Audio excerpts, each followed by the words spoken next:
দেখো তো মাংসটায় লবণ হয়েছে কিনা। মাংস রান্না করেছো? Nice.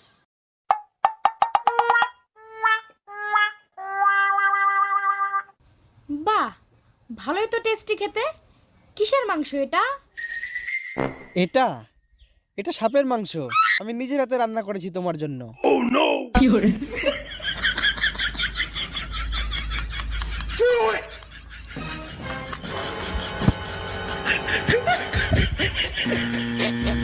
যাক, মিশন কমপ্লিট।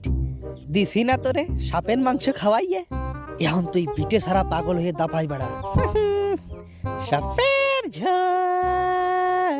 তো ভিডিওটি সম্পূর্ণ দেখতে নিচে দেওয়া লিঙ্ক বা কমেন্ট বক্সের লিঙ্কে ক্লিক করুন, অথবা আমাদের এই চ্যানেলেই চলে যান বা সার্চ বাটনে সার্চ করুন গোপেন কমেডি কিং। আমাদের চ্যানেলে এই ভিডিও ছাড়া